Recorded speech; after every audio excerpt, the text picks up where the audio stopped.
Hello అండి, నమస్తే. Rosemary plant ని మనం పాట్స్ లో ఎలా పెంచుకోవాలి, అలాగే ఈ ప్లాంట్ ప్రాపగేషన్ ఎలా చేయాలి, ఈ ప్లాంట్ కి ఎలాంటి మెయింటెనెన్స్ ఉండాలి అనేది ఈ రోజు వీడియోలో అయితే చూద్దామండి. ఈ ప్లాంట్ ని మనం పుదీనా, కొత్తిమీర ఇవి ఎలా వాడతామో అలా కొన్ని ఫుడ్ ఐటమ్స్ లోకి అయితే వాడతారండి. పిజ్జా, పాస్తా, సూప్స్ అలాంటి వాటిలో అయితే దీన్ని యూస్ చేస్తారు. మంచి స్మెల్ వస్తుందండి, చాలా బాగుంటుంది. అలాగే హెయిర్ గ్రోత్ కూడా ఇది చాలా బాగా యూజ్ అవుతుంది. ఈ ప్లాంట్ ఎక్కువ సన్లైట్ లో అయితే ఉండదండి. అలానే ఫుల్ ఇండోర్ లో పెట్టినా గానీ మనకి గ్రోత్ అయితే ఉండదు. కనీసం 3 to 4 hours అయితే ఉండాలండి ఎండ అనేది. సెమీ షేడ్ లో అయితే ప్లాంట్ చాలా బాగా వస్తుందండి. ఒకవేళ మనం ఇంట్లో పెంచుకోవాలి అనుకుంటే కనుక విండోలో అయితే ప్లేస్ చేయండి. ఒక 2-3 గంటలు అయినా కానీ విండో ఓపెన్ లో ఉన్నప్పుడు కొంత ఎండ తగిలేలాగా అయితే ప్లేస్ చేసుకుంటే అయితే ప్లాంట్ గ్రోత్ బాగుంటుంది. లేదంటే లో లైటింగ్ లో అయితే మాత్రం చాలా బాగా వస్తుందండి. ఇక పాట్ విషయానికి వచ్చేసరికి మనకి ప్లాంట్ సైజుని బట్టి పాట్ తీసుకోవాలండి. ఒకేసారి పెద్ద పాట్ లో వేసేయకుండా మొక్క సైజుని బట్టి మనం పాట్ అయితే సెలెక్ట్ చేసుకోవాలండి. ప్లాస్టిక్ పాట్ కంటే కూడా సిమెంట్ కుండీ గానీ లేదంటే మట్టి కుండీ గానీ అయితే ప్లాంట్ గ్రోత్ ఇంకా బాగుంటుందండి. ప్లాస్టిక్ పాట్స్ కనుక తీసుకుంటే హోల్స్ ఎక్కువగా ఉండేలాగా చూసుకోండి. సిమెంట్ పాట్ గానీ లేదంటే మట్టి కుండీ గానీ అయితే ఒక హోల్ వేసుకున్నా గానీ ప్లాంట్ కి సరిపోతుంది. ఇక పాటింగ్ మిక్స్ అండి. పాటింగ్ మిక్స్ వచ్చేసి మనకి మట్టి, ఎరువు, ఇసుక అలాగే కోకోపీట్ 4 కూడా ఈక్వల్ గా తీసుకున్నాను. ఇంకా మన దగ్గర అవైలబుల్ గా ఉంటే పర్లైట్ కూడా యూజ్ చేయొచ్చండి. పర్లైట్ వేయడం వల్ల మొక్కకి ఏరేషన్ బాగుంటుంది.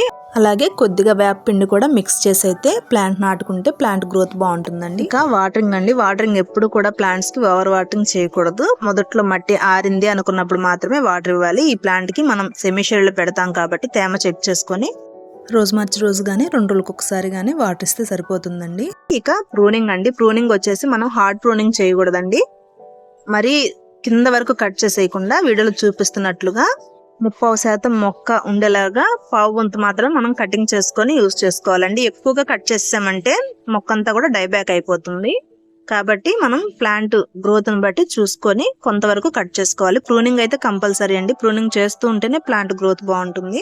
ఇక ఈ ప్లాంట్ ప్రాపగేషన్ అండి చాలా ఈజీ అండి. మనం వాటర్ లో పెట్టేసినా కానీ స్టెమ్స్ ఇలా కింద లీవ్స్ అన్ని తీసేసి మనం వాటర్ లో పెట్టినా చాలా ఈజీగా వచ్చేస్తాయి రూట్స్.